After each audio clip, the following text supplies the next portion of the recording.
My name is Mira Langford, and the morning my entire life snapped in half started with the soft chime of a door I no longer recognized. It was a sound that had never belonged to my parents' house, the one place in the world I had trusted more than any person. And yet, the moment I stepped onto that porch with my suitcase sunburned from a long drive back from Denver, exhausted but hopeful, I felt something slipping, like the ground itself was pulling away from me. I wish I could say I sensed betrayal coming, that I felt some chill up my spine or heard some whisper of warning. But the truth is simpler and more devastating. I was happy, blissfully ignorant, certain my childhood home waited exactly as I'd left it, a little dusty, a little sun-bleached, but still mine. Still carrying the scent of cedar my father loved, still holding the imprint of the life my mother built with her careful hands. That illusion shattered the second a woman I had never seen before opened the front door. She had a baby on her hip, a smear of applesauce on her sleeve, and a smile polite but puzzled that told me everything. She didn't think she was in my house. She thought I was standing on her porch. Behind her, toys were scattered across my old living room. The wall where my mother once hung her wedding portrait was now painted a pale blue. Someone else's throw pillows covered the couch my father reupholstered by hand. The air even smelled different, warm vanilla, the kind that comes from those bargain candles they sell in bulk around Christmas. I couldn't breathe. I asked her a single question, though my voice barely formed the words. "How long have you lived here?" She blinked. "We closed the sale about a month ago." "Are you the neighbor who emailed about the sprinkler line?" "A month ago. A whole month. My name is the only name on that deed. The only beneficiary of the will. The only person with legal right to sell the property. My mom made sure of that, and my dad reinforced it before he passed every document, every attorney conversation, every lock on that house acknowledged only one heir. Me. My heartbeat thudded in my ears as I forced myself back to the car. I didn't trust myself to speak again without breaking in half. The Arizona sun felt harsher than usual, almost mocking, as I opened my laptop and pulled up the county property portal. The sale was real, the signature was mine, except not. Someone had copied it, too smooth on the tail, too perfect on the downward stroke of the M. I could feel bile rising in my throat, the kind that comes when something touches the most fragile ancestral part of you. I knew instantly who had done it. Asha. My older sister by 3 years. My storm of a sibling. The woman who spent her entire life insisting the universe owed her something: more love, more attention, more money, more everything. The same sister who mocked the house for being outdated and joked that I loved it more than I ever loved my own future. While I was in Denver on a 6-month contract, something she encouraged me to take, she sold the only home I had left and pocketed the money. My parents' life savings. My mother's last message to me. My father's sweat in every floorboard. And she did it without a tremor of guilt. My phone buzzed before I even processed the full horror. A text from Asha. "Let me know when you are back in town. We need to talk." Talk. She wanted to talk, after erasing my entire inheritance with a forged signature. For a moment, rage pulsed so hot, I thought I might black out. Not the loud kind of rage, not the screaming, plate-throwing kind. This was deeper, heavier, the kind that forms in the bones. The kind that changes a person when it finally detonates. I drove away from the house slowly, not because I was calm, but because I was terrified of what I might do if I didn't control myself. As I reached the end of the block, I caught a glimpse of something that froze me completely. The security camera above the garage was tilted, physically rotated, so it faced the driveway instead of the porch. I had installed that camera myself. It never moved unless someone climbed a ladder or unless someone wanted to avoid being seen. My throat tightened. Asha had my spare key. She had access to my documents. She had watched me sign checks and legal forms enough times to mimic my handwriting. She also had a long history of financial trouble she pretended didn't exist. The pieces weren't pieces anymore, they were a full picture. And if I wanted revenge, the kind that doesn't just hurt, but teaches, the kind my audience online always expects, the kind that women over 50 nod along to with tears and satisfaction, I would need more than anger. I would need precision. I would need patience. I would need the truth documented so thoroughly no judge could ignore it, no lawyer could twist it, and no apology from my sister could ever erase it. My pulse steadied. Revenge isn't fury, revenge is clarity. And clarity felt like an old friend returning after a long absence. I pulled out of the neighborhood and dialed the only person who could help me start this correctly. Leon, I whispered when he answered. I need you, it's serious. He didn't ask questions. He just said, come in now. That was the moment I knew this story wasn't about loss. It was about retribution. And I was just getting started.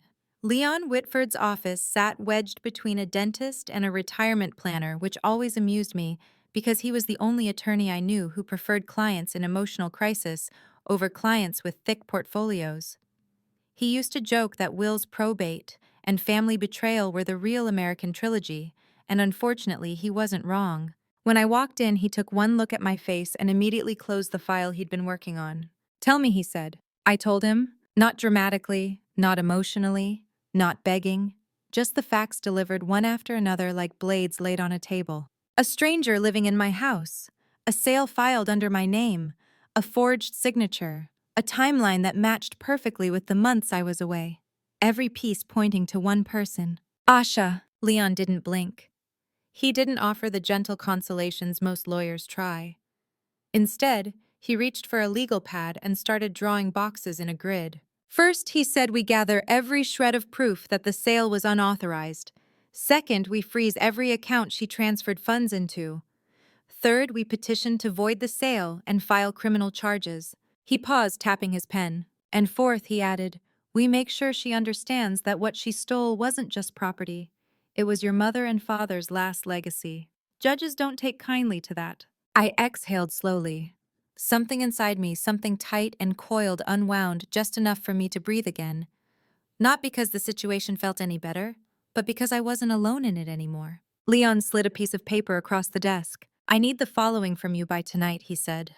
Your travel records, your Denver work contract, screenshots proving when the security camera went offline, every text your sister sent you during the past year, and, Mira, I looked up. I need you to be honest. Did she ever ask for power of attorney even casually? I froze. Yes, she had. A year earlier.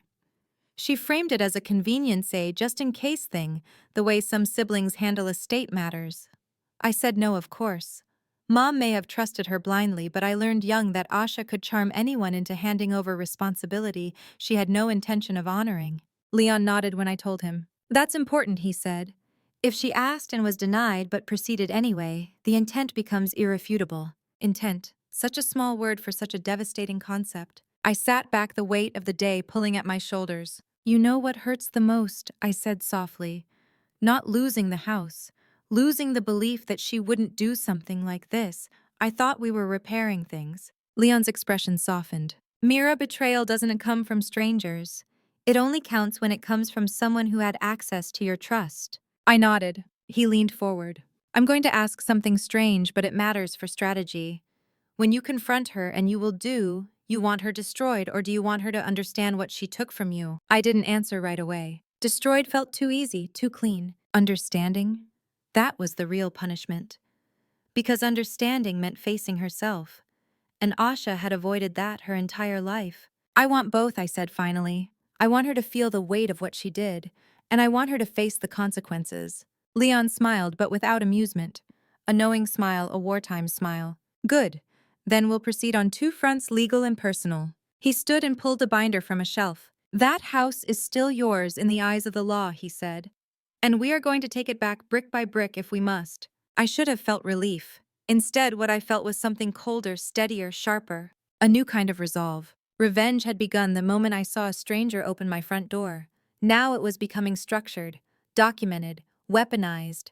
And my sister, the woman who once braided my hair before first grade and also once stole my college fund to fix her life, had no idea what was coming for her. When I left Leon's office, the late afternoon sun cast long shadows across the parking lot. The air hummed with cicadas, their sharp chorus filling the silence I carried inside me. I paused at my car door as my phone vibrated. Another text from Asha. Where are you? We need to clear the air. Don't make this a big deal. Clear the air, a big deal. I laughed, a sound I didn't recognize, dark and hollow. She thought this was going to be a conversation. She had no idea it was war. And I wasn't walking into it unarmed ever again. If you have ever had your heart broken, you know there is a moment, just one where everything goes quiet. Not peaceful quiet, not comforting quiet. A vacuum. the kind of silence right before a storm tears a roof off. That silence hit me that night in my borrowed apartment, sitting cross-legged on a futon that did not belong to me. Staring at my laptop screen while I played back the security footage from the weeks before the sale. Leon had managed to recover partial clips from the cloud backup. Some files were corrupted, others sliced into odd fragments, but enough remained for me to see what I needed to see. There she was. Asha in her favorite white blazer, the one she wore whenever she needed to look credible. Walking up the driveway like she owned the pavement. She did not glance at the camera once. She knew exactly where it was, exactly how to avoid looking up. She had been in that house 1,000 times. The footage glitched, then jumped. Next clip. A locksmith van in the driveway. Then the camera angle suddenly shifted, facing down toward the ground as if someone had taken it in their hand and twisted it with purpose. After that, the feed froze on a still shot of my front steps. No porch, no door, no evidence. Except there was evidence. Right there. A locksmith, a rotated camera, my sister's blazer disappearing into a house that was not hers. I sat there, hands trembling, while the glow of the screen painted the walls in pale blue. My parents' voices played in the back of my mind, overlapping like two melodies. My mother, the gentle one. You girls are all we have. Take care of each other when we are gone. Mira, promise me. My father, practical and firm. Property is not just walls, it is security. Never sign anything you do not understand. And do not let anyone pressure you. Not family, not anyone. I had kept my father's promise. My sister had broken my mother's. That realization hurt worse than the loss of the house itself. It felt like a funeral for the last illusion I kept about my family. We were not broken because of money. We were broken because of choice. I opened a new folder on my laptop and labeled it for court. Screenshots, clips, timestamps, copies of emails from the county office. Everything Leon could use. Everything I would need if Asha tried to spin this story like she always spun everything. My phone buzzed again. This time it was not a text, it was a call. Asha. I watched her name light up the screen, a name that had once meant safety when I was a little girl, afraid of the dark. Back then, she was the one who climbed into my bed and whispered stories about running away to California, buying a mansion on the beach, living a life where no one told us what to do. Back then, she was my heroine. Now she was a thief. I let it ring until it cut off. A moment later, my voicemail icon appeared. Curiosity fought with resentment, and curiosity won. I played it, holding the phone slightly away from my ear, as if distance could dull the sting. Her voice was bright, too bright, forced sunny. Hey, little sis. I heard you are back in town.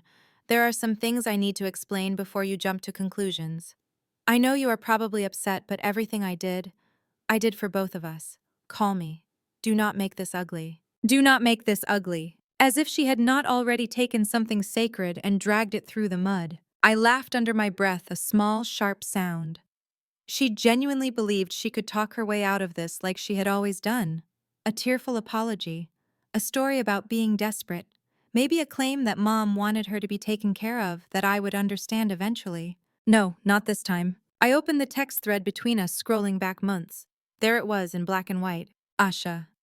You sure you do not want to sell the house? The market is crazy right now. Me? No. It is not just real estate. It is home. Asha. You cannot live in the past, Mira. You are wasting an opportunity. Me Mom left it to me for a reason. Please stop. She never responded to that last message. Now I knew why. It is funny in a dark way how clear manipulation looks when you finally stop excusing it. Every joke about selling the house, every light suggestion about me being too sentimental, every time she rolled her eyes when I repainted a room instead of tearing down a wall. She never saw the house as anything but cash waiting to be cracked open. And now she was about to learn what it felt like when someone treated her life's foundation like an obstacle to be cleared. I sent Leon a quick email with the new clips attached. Then I wrote another message and hovered over the send button for a long time before finally hitting it. To Asha. Subject: we will talk. Message tomorrow. 3 in the afternoon. Leon's office. Bring every document you signed connected to the sale. Do not call me again before then. It was not a conversation request, it was a summons. I turned off my phone and set it face down. For the first time since I stood on that porch, I allowed myself to remember my parents clearly. not as people frozen in framed photos, but as humans with flaws and dreams and fears. My mother kept a small locked box at the very back of her closet. As a child, I imagined jewelry secret letters treasure. After she died, we opened it together, Asha and I side by side, our faces streaked with tears. Inside were letters, not from lovers or friends, from herself. Annual notes she wrote every New Year's Eve, talking to the future.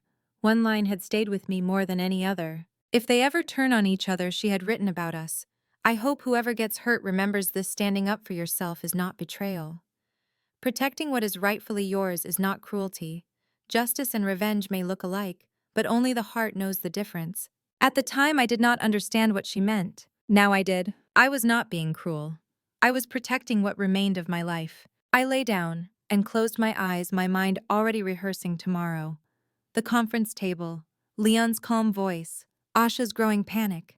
The moment she realized this would not be fixed with a hug and a half-hearted, "I am sorry." No, tomorrow would be different. Tomorrow the tables would start to turn. And once they turned, I had no intention of letting them slide back. The next afternoon, the air conditioning in Leon's office hummed with a low, constant whir. Outside, the heat shimmered off the sidewalk, but inside, everything felt cool, controlled, clinical. Perfect. I arrived early, wearing the navy dress my mother always said made me look sharp enough to cut through nonsense. I chose it intentionally. This was not a family talk. This was a confrontation at the edge of a courtroom. Leon looked up as I walked in, his eyes scanning my face quickly. "You ready?" he asked. "No," I admitted. "But I am here." He smiled faintly. "That is usually enough." He had already prepared the conference room. There were 3 chairs on one side of the table, one on the other. In front of my seat, a neat stack of documents, the deed with the forged signature, printouts of the bank transfer where the sale proceeds landed in an account with Asha's name on it, screenshots from the security footage, copies of texts, evidence of betrayal laid out like a mosaic. I ran my fingertips over the edge of the paper. It was strangely comforting, the weight of these pages. They were no longer just feelings or suspicions. They were facts. And facts had power. At exactly 3 o'clock, I heard the reception door open and close. Her walk had not changed. Confident. A little too fast. The click of her heels carried down the hallway like a metronome of my childhood memories. A moment later, she appeared in the doorway. Asha looked perfect. She had styled her hair in soft waves, wore a blush-colored blouse that made her look delicate, sympathetic. Around her neck hung the gold locket my mother once wore. The locket Mom had said she would leave to whichever daughter holds this family together. The sight of it there, shining on Asha's chest, almost knocked the breath out of me. She smiled like this was awkward but fixable. "Mira," she said, "you look tired." I did not offer a greeting. I simply gestured to the chair across from me. "Sit." Her smile faltered. Her eyes flicked to Leon, and I could see the quick calculation behind them. She knew who he was. She had seen him at the reading of my parents' will. She had politely declined his card that day, saying, "Mira is better at this paperwork stuff. I am the emotional one." Now the emotional one was staring at the legal fallout of her choices. Leon cleared his throat gently. "Thank you for coming, Ms. Langford. We have quite a bit to discuss." She sat slowly, smoothing her skirt. For a second, she looked like the girl who used to whisper to me in the dark. Then her eyes hardened. "I do not appreciate being ambushed," she said. "You could have come to my place. We could have talked like sisters." "Sisters do not forge each other's signatures," I replied quietly. Her jaw tightened. Leon opened the top folder and slid the first document toward her. "This," he said, "is the recorded deed transferring ownership of the property on Ridgeview Lane. The seller is listed as you and your sister, but the only legally recognized owner at the time of sale was Ms. Mira Langford. The signature under her printed name has been reviewed by a handwriting expert." He paused. "It is not hers." Asha glanced at the page but did not really look. Instead, she leaned back and crossed her arms. "This is ridiculous," she said. "You know I would never hurt you, Mira. Mom would be devastated to see you attacking me like this. I thought we were on the same side." A familiar ache tugged at my chest. She was good, so good, always turning herself into the victim before anyone else could. I took a slow breath. "What side is that exactly?" I asked. "Because from where I am sitting, you are on the side that took a house you knew was not yours and turned it into a personal lottery ticket." Her eyes flashed. "I was protecting our inheritance. You were gone. You were ready to start a new life in Denver or wherever. You have always been able to land on your feet. I am not like you, Mira. I do not have your degree, your contracts, your whatever. The house was rotting. The taxes were going up. Someone had to be practical. Practical. Leon slid another page toward her, this one the bank transfer. Is that why the full amount of the sale was wired into your personal account? He asked mildly. Because you were being practical. Color rose in her cheeks. I would have shared it, she snapped, if you had not overreacted. I just needed to stabilize some things first. Pay off debts, fix the car, take care of my life. Mom always worried about me more, you know that. She would have wanted me secure. There it was, the old refrain. Mom loved me more. Mom worried about me more. Mom would have wanted you to sacrifice for me. Except Mom also signed a will, a legal document that named me the sole heir to the house. I leaned forward, my voice calm. You had options, Asha. You could have asked. You could have said, Mira, I am drowning. Can we talk about selling the house and splitting the proceeds? You could have told me the truth. Instead, you deliberately waited until I was out of state, forged my name, disabled my security camera, hired a locksmith, and sold the last piece of our parents' life without a word. Her eyes flickered.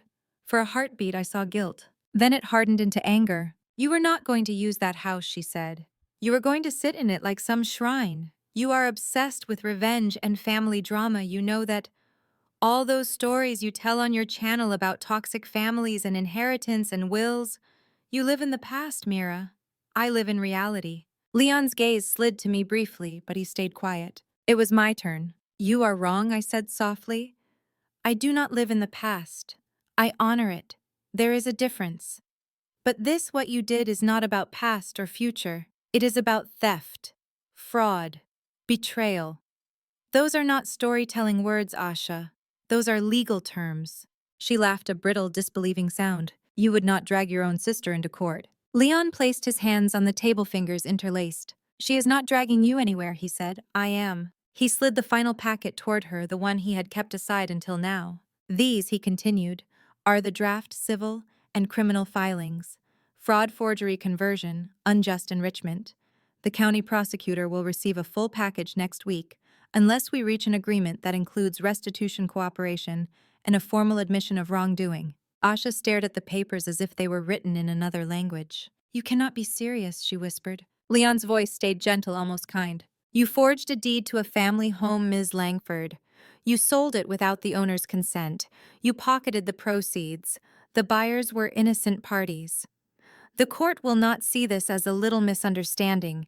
They will see it as calculated injustice. I watched her carefully. This was the moment. The moment her world tilted the way mine had when I stood on that porch. The moment she realized this was bigger than her charm, bigger than her excuses, bigger than the stories she told herself about being the overlooked sister. A tear slid down her cheek. She swiped it away angrily. You are really going to ruin my life over a house, she said to me, voice shaking. Over wood and tile and memories. No, I replied quietly. You ruined your life when you chose money over the only person who would have stood by you forever. I'm just refusing to carry the weight of your choices anymore. Silence settled over the room, thick and heavy. In that silence, something inside me shifted. The little sister part. The part that always believed I had to forgive, had to swallow pain, had to protect the relationship at all costs. That part started to die. In its place, something stronger emerged. Self-respect. Leon spoke again, breaking the stillness. You have a decision to make, he told Asha. You can work with us, return what is left of the funds, help unwind the sale, testify against the agent who helped you, and minimize the damage. Or you can refuse and we will let the legal system handle the rest. Either way, this is happening. Her eyes darted between us, wild now, cornered. You would not, she whispered to me.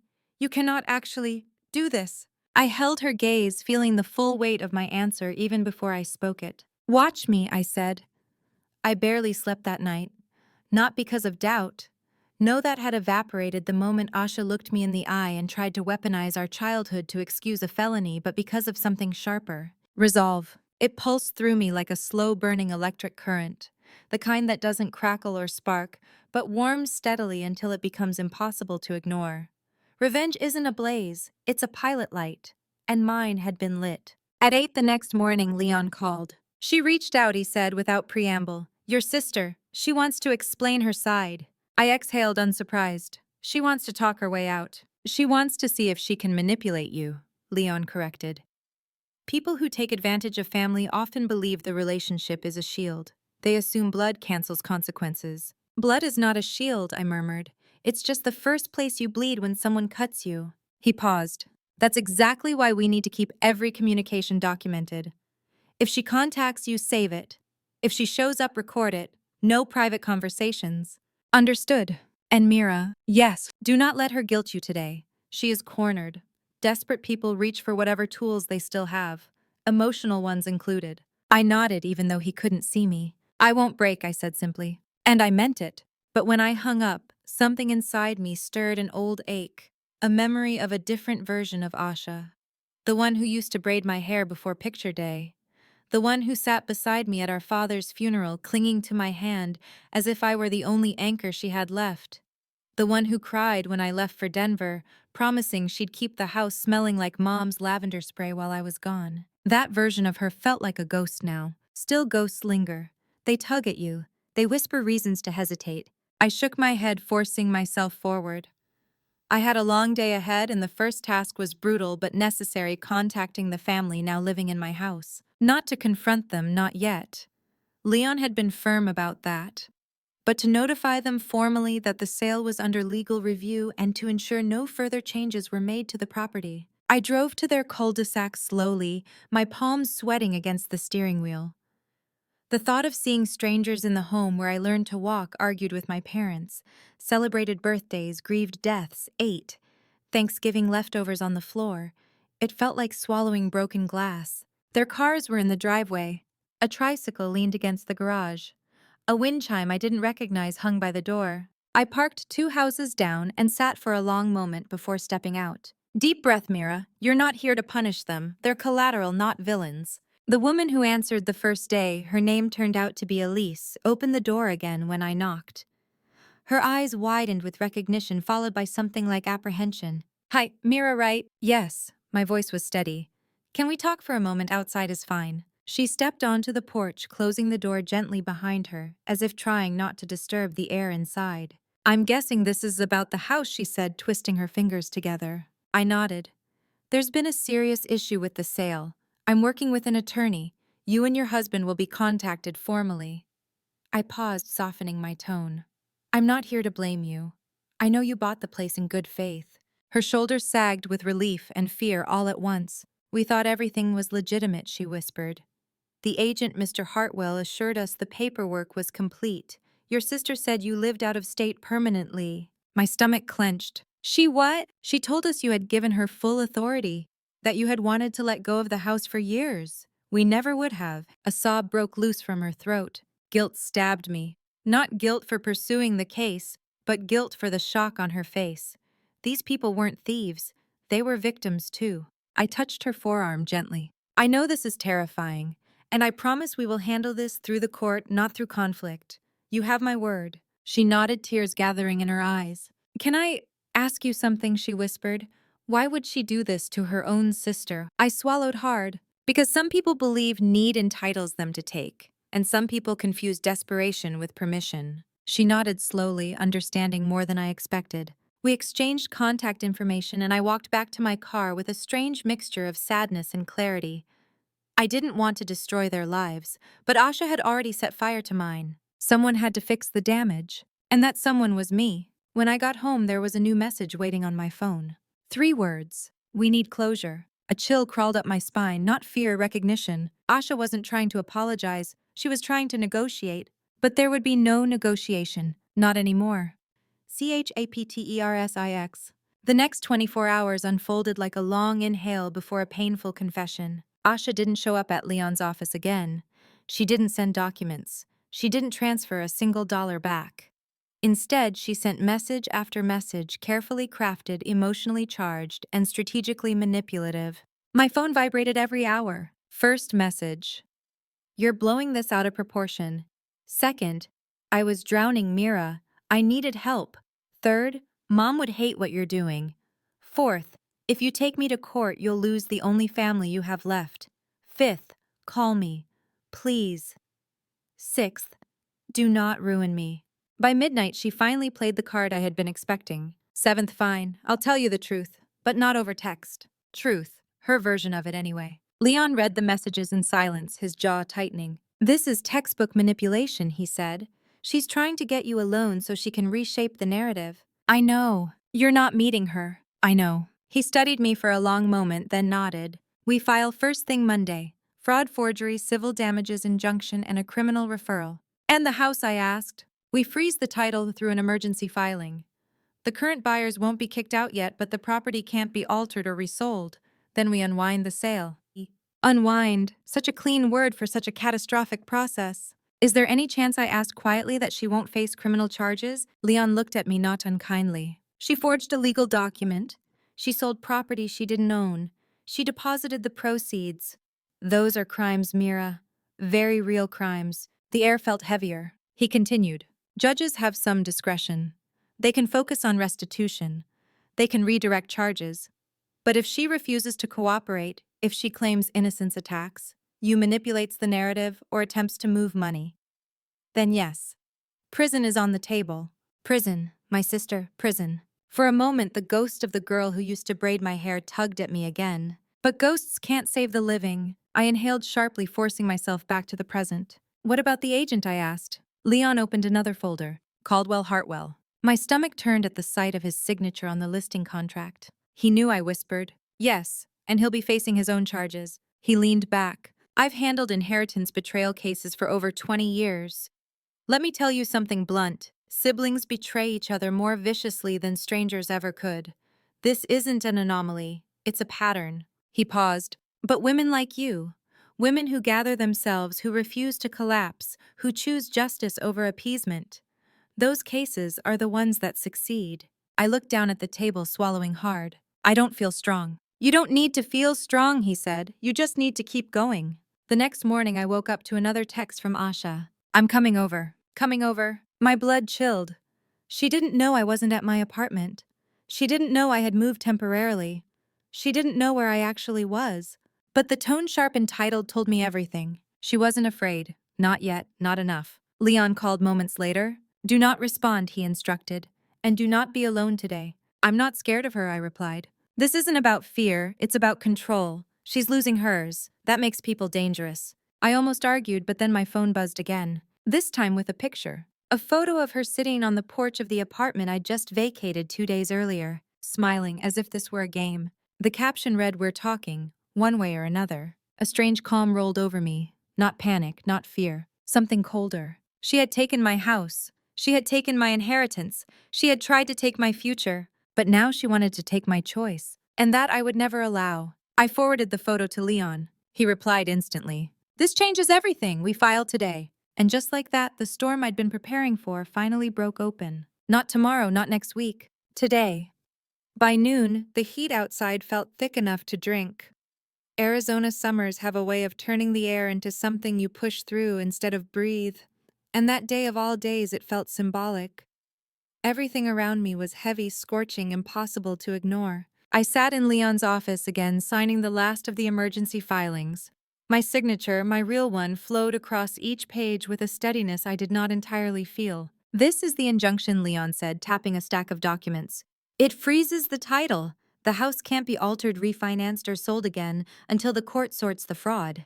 I nodded. This one, he continued, notifies the buyers that they're protected from liability. They will not be sued. The system failed them too. I nodded again. And this, he lifted the thickest packet, is the criminal referral. Once filed, it goes straight to the investigator on rotation. Something cold slid into my stomach.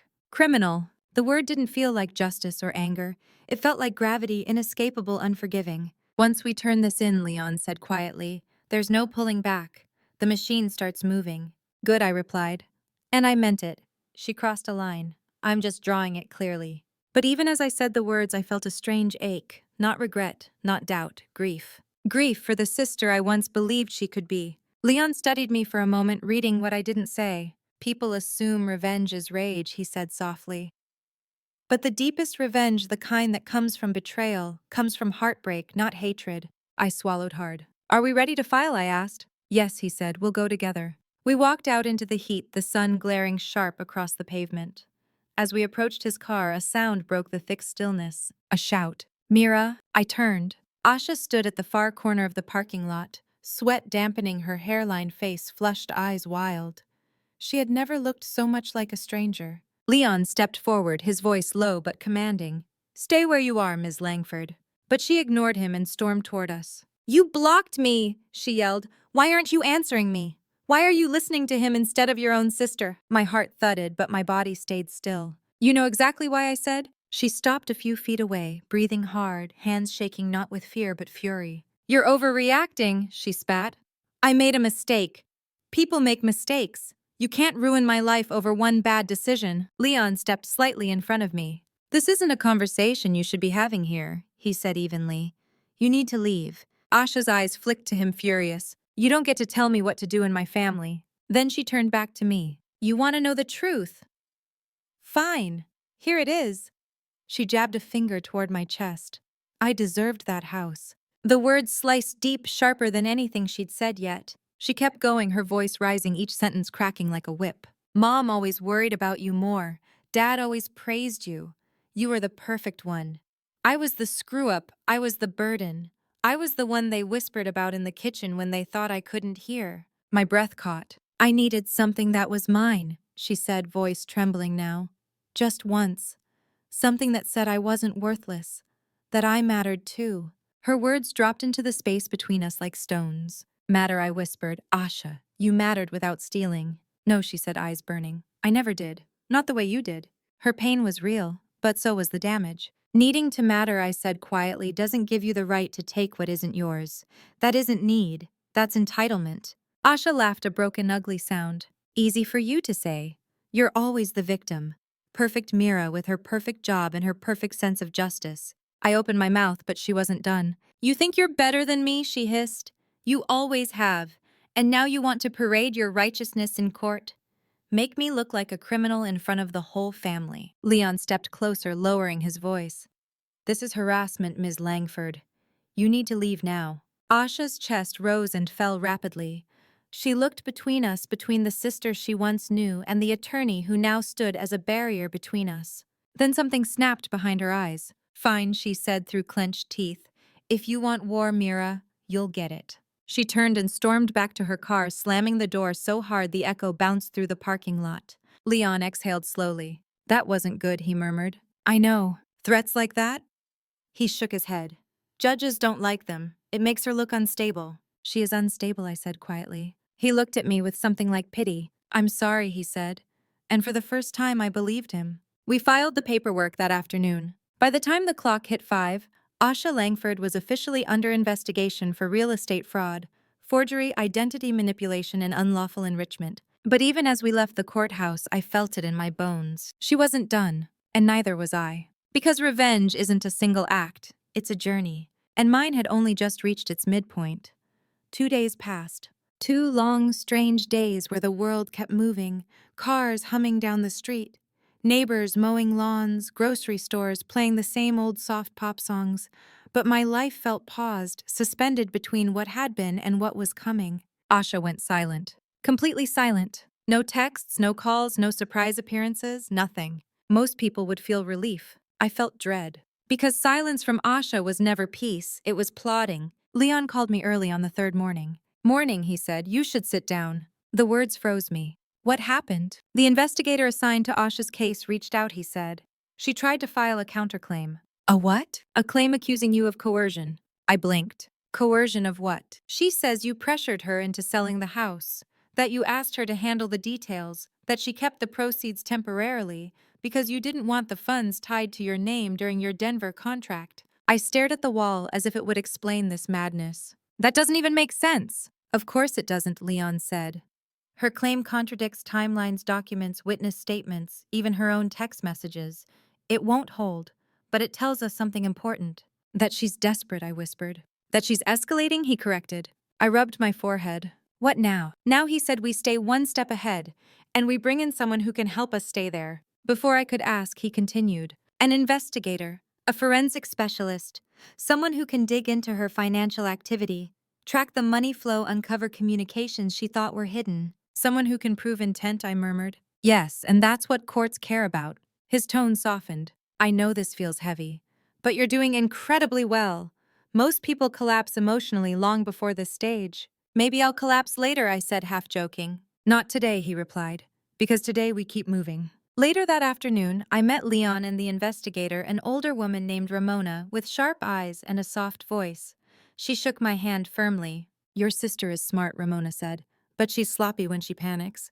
People who forge signatures rarely stop at one mistake. She opened a file. I've already traced several unusual charges from her bank account around the date of the sale. Hotel rooms, cash withdrawals, payments to an unlicensed locksmith. My breath caught. Meaning, I asked. Meaning she was planning this long before she signed your name. Ramona tapped a photo clipped to the file. A still image from a security camera outside a check cashing place. Asha, my sister, holding a folder that looked disturbingly familiar. My folder, the one I kept documents in. The room tilted slightly. Ramona watched me carefully. I'm going to be direct, she said gently. Your sister didn't panic and make a bad choice. She orchestrated a scheme. She created a plan. She chose the time, the method, the partner, and the alibi. And she expected me not to notice, I said quietly. Ramona nodded. Because she underestimated you. Her words landed deep, sharp, and true. It wasn't my innocence she preyed on. It was her belief that I would always overlook, always forgive, always rationalize her behavior. She counted on my silence. She did not expect my strength. That night, I sat on the balcony of my temporary place, watching the sky deepen from pink to purple. The warm wind carried the scent of desert sage. I thought about my mother, her softness, her quiet wisdom, her endless attempts to create harmony between us. I wondered what she would think now, what she would say. And then I remembered her line from the letters locked in her closet. Justice and revenge may look alike, but only the heart knows the difference. I closed my eyes. I knew which one I was choosing. A soft vibration pulled me back. My phone, a message. Not from Asha. From an unknown number. 3 words. She won't stop. I froze. Before I could respond, another message came through. You need to know what she's planning next. And the final message. Meet me tomorrow, noon. I have proof. I stared at the screen as the desert wind whipped across my face. Someone out there knew more. And if they were reaching out to me, then whatever Asha was planning next was worse than anything she'd already done. The message repeated in my mind all night like a pulse. She won't stop. Not a warning, a certainty. By sunrise, I was dressed caffeinated, and sitting in my car outside the small cafe the unknown number had specified. Noon felt impossibly far away, but waiting at home was worse. The apartment felt tight, full of invisible pressure, as if Asha's absence was heavier than her presence. So I sat there, engine off, watching the slow roll of morning customers, retirees in sun hats, nurses grabbing iced coffees, students tapping on laptops. Normal life continued all around me. I was the only one living inside a thriller. At 11:58, a woman approached my car. She was small, maybe late 40s, with sandy hair pulled into a low ponytail. Her clothes were simple jeans, a white t-shirt, and a crossbody bag. But her eyes, sharp, watchful, tired, told me she wasn't here casually. I stepped out. Mira, she asked. Yes, I'm Dana. She swallowed. Her hands trembled. I used to work with your sister. A slow dread spread through me, not fear, recognition. Dana gestured to a side patio away from other customers. We sat and she placed her bag carefully between us like a barrier. I wasn't sure you'd come, she said. Why did you contact me? Because your sister used me. The words spilled out fast and shaky. And because I realized too late what she was really doing. I don't want to go down for something I didn't do. My pulse kicked up. What exactly did she do? Dana looked around, leaned closer. She brought me paperwork. Blank forms, legal-looking forms. She said she needed help notarizing signatures. Nothing official, just practice runs, so she could get a feel for how deeds were processed. My stomach dropped. She used your stamp, I whispered. Dana nodded, tears gathering. Yes. She said it was only training, that she was applying for a position with a title company and needed mock documents for study. I believed her. I stamped a few forms, never thinking she'd attach those stamps to real documents. A sickening weight settled in my chest. And that's not all, Dana continued. She asked me questions about how filing works, how signatures are verified, how to expedite a listing without raising flags. I felt my breath hitch. She had planned everything. Dana looked at me with desperation. I didn't know she was committing fraud, I swear. I didn't sign off on anything final. But my stamp appears on some of the drafts and I know investigators will find it.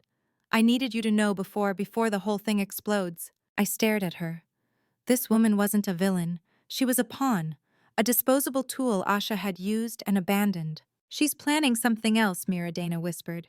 She's desperate, angry, cornered. And she told someone at the office. If Mira thinks she can ruin me, she has no idea how bad I can get. A chill slid down my spine. What does that mean? Dana hesitated, then reached into her bag and pulled out a small, battered notebook.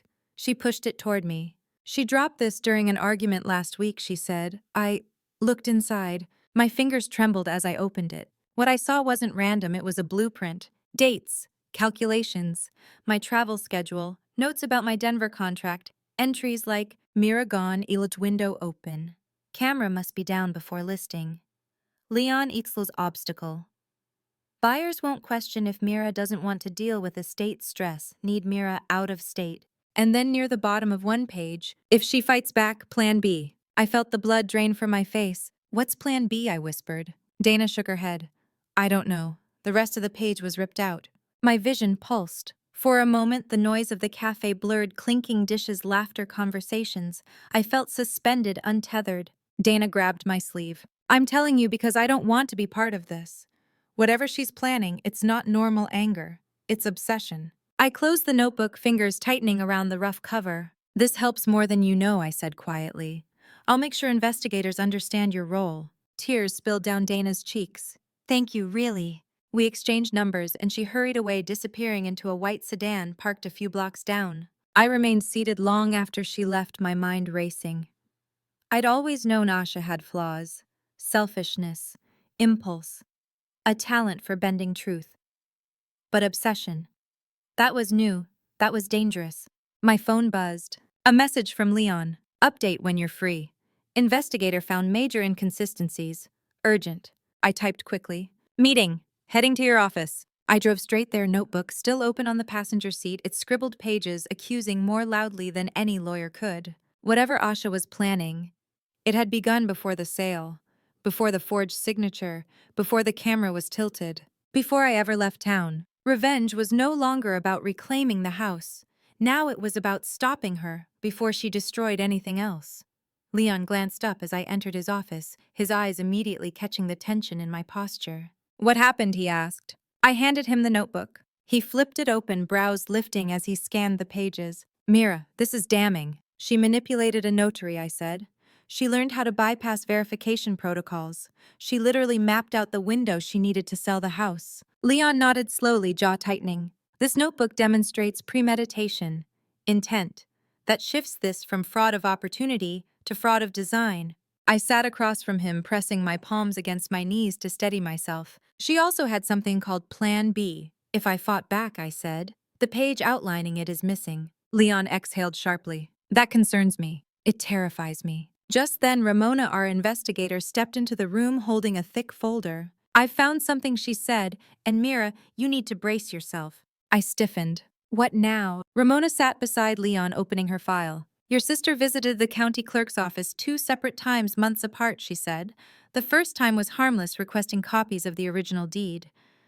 The second visit, she asked very specific questions about retroactive filings, title disputes, and Ramona hesitated. How to remove a co-owner from a deed without notifying them. My pulse spiked. But I was the sole owner, I whispered. Yes, Ramona said, which means she was trying to figure out how to add herself to the deed. I felt the room tilt slightly, nausea rising in waves. She didn't just want the money, I murmured. She wanted the house. Exactly. Leon leaned back, eyes narrowed. She intended to rewrite your parents' will in practice, if not legally.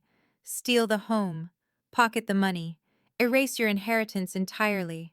And she justified it by convincing herself she deserved it, I whispered. Ramona continued. But the most significant thing we uncovered is the timing. She slid a printed timeline toward me. My flights to Denver, my project extension. The weeks the security camera glitched, the listing dates, the sale, the wire transfer. all aligned like dominoes. This wasn't impulsive, Ramona said. It was orchestrated. She waited until you were far enough away that you couldn't interfere, but not gone long enough that neighbors would question why the house was suddenly empty. I stared at the timeline, the edges of the page blurring. How could she do this? I asked softly, though no one in the room mistook it for an innocent question. It was the question of someone mourning not a house but a sister. Leon spoke gently. Some people don't see siblings as family. They see them as competition. I shook my head. No, it's more than competition. She wanted to erase me. The room fell into a heavy silence. Ramona cleared her throat. There's something else, she said quietly. We found additional withdrawals from her account. Strange ones. Payments to a man named Harris Keaton.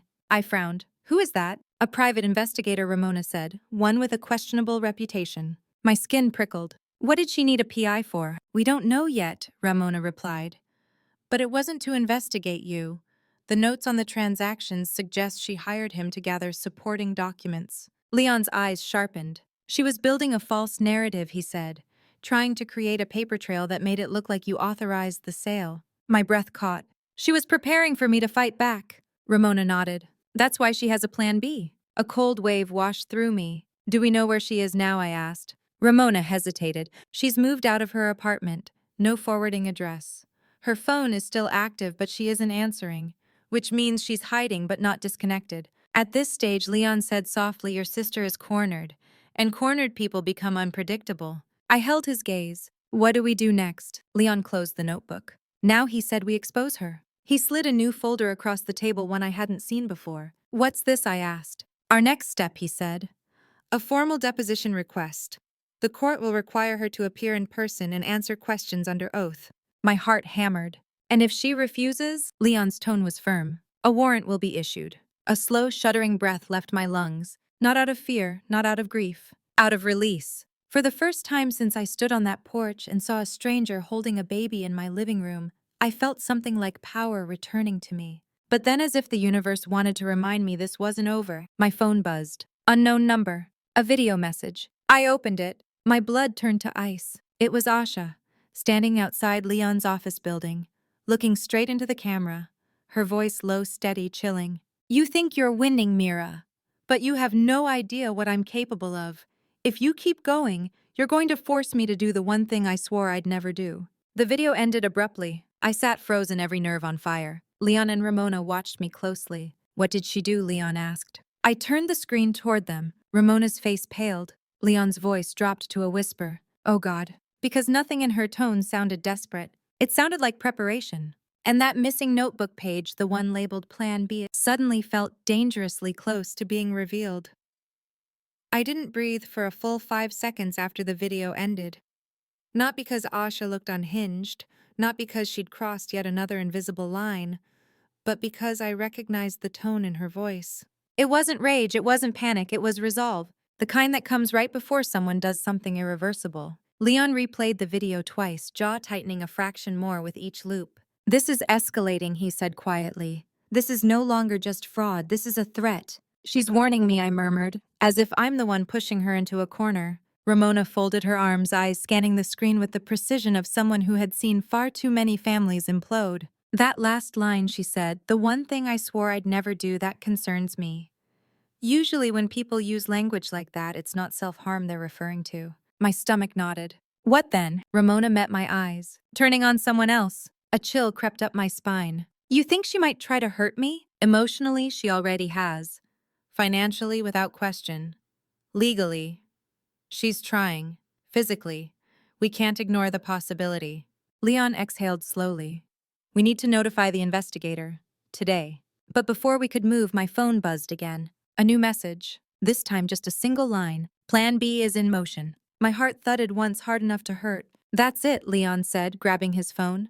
We're filing an emergency protective order. She's unstable, she's volatile, and she's already committed multiple felonies. We're not taking chances. He stood and dialed the investigator. Ramona placed a comforting hand on my shoulder. Firm, steady, no softness. We'll stop her, she said. Whatever plan B is, it won't land. But she didn't sound certain, and I didn't feel safe. By late afternoon, the courthouse had issued a temporary restraining order. A deputy attempted to serve Asha at her old address, but her apartment was empty. Lights off, mailbox overflowing, neighbors shrugging helplessly. She had vanished. I should have felt relief knowing she couldn't legally come near me. Instead, dread settled deeper. Vanishing was exactly what she needed for whatever plan B involved. I returned to my temporary apartment with Ramona trailing behind me in her car, per Leon's suggestion. The sun had dipped low, casting long shadows across the complex. The corridor felt too quiet as I unlocked the door. The moment I stepped inside, I froze. Something was off. The air felt disturbed, not wrong exactly, just different. I scanned the small living room. Nothing broken, nothing stolen, nothing obviously touched. Then I saw it.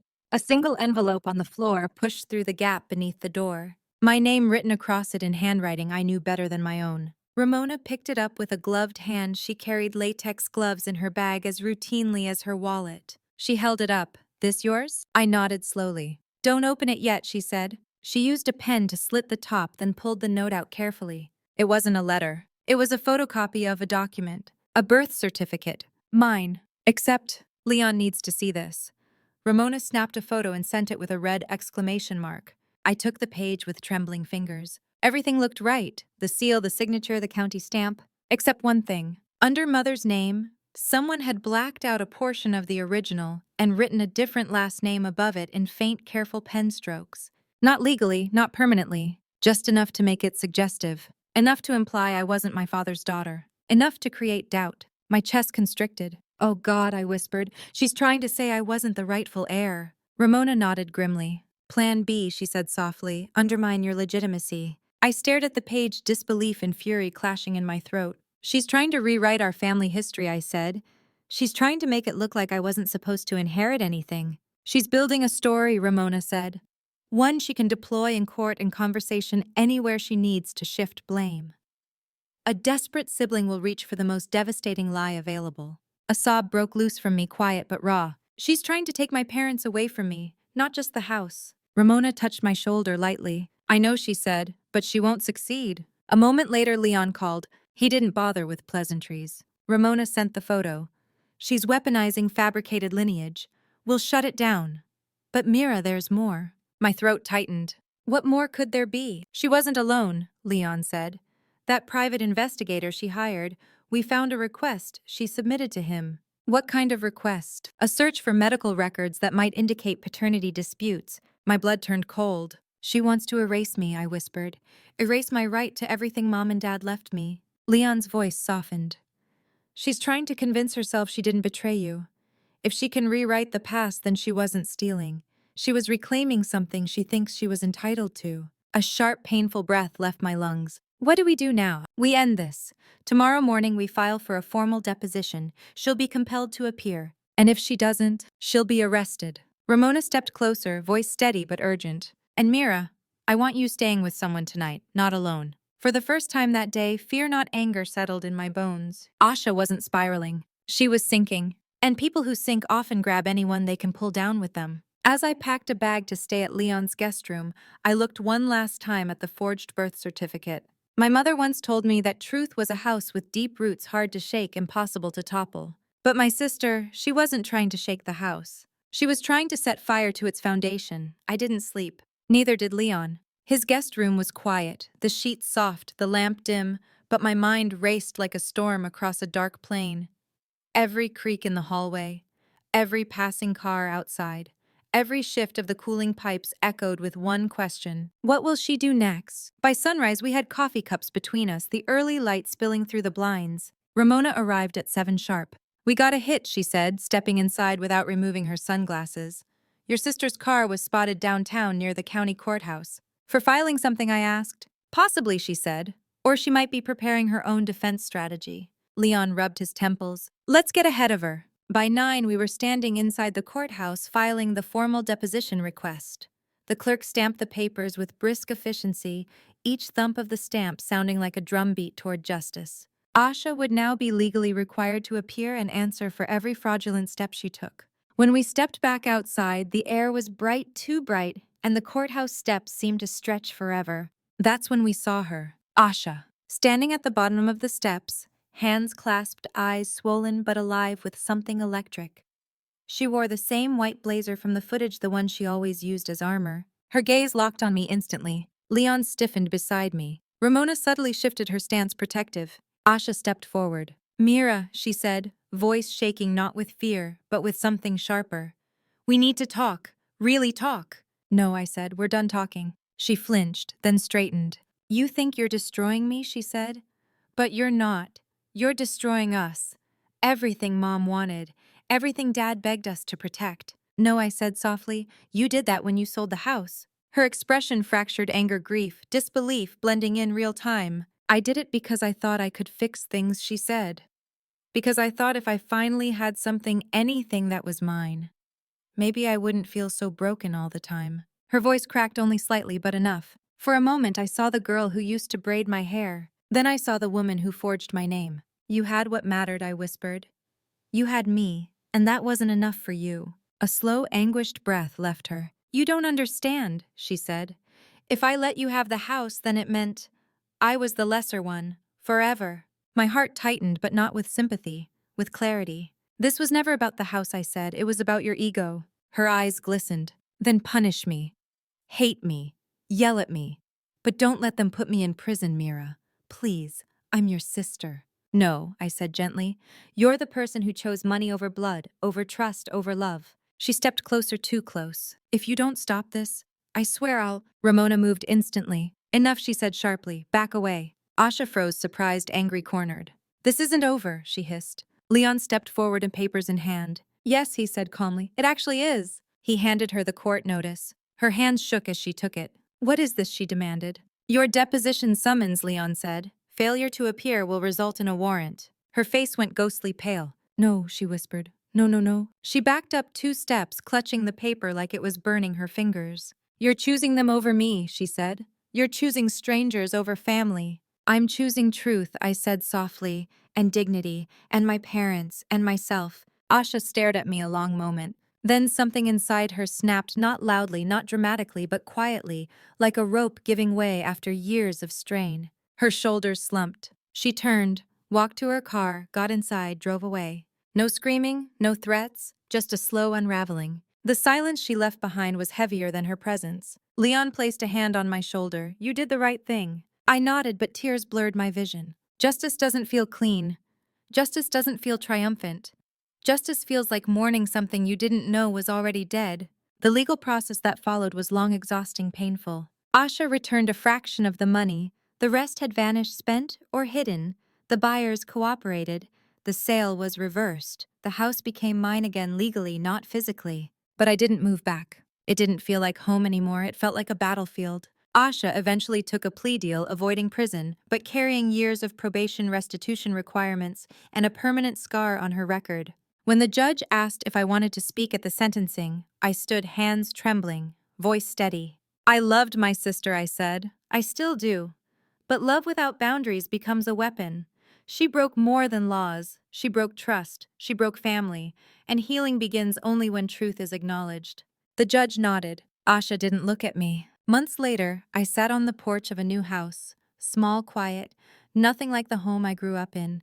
A place with no ghosts, no memories weaponized, no battles fought. Just peace. For the first time in my life, I understood what my mother meant when she wrote, "Standing up for yourself is not betrayal." And for the first time, I believed it. To those listening, watching, reading, if you've ever been betrayed by someone who should have protected you, if you've ever swallowed hurt because family is family, if you've ever doubted your right to justice, hear me clearly. You are allowed to choose yourself. You are allowed to reclaim your life. You are allowed to walk away from blood that wounds you. Truth is not cruelty. Boundaries are not revenge, but sometimes justice is. Thank you for staying with me through this story. If it resonated with you, if you've lived anything like it, if you believe in truth and dignity and the courage to rise, like, comment, subscribe. Your voice matters here. This is Mira, and this was my revenge.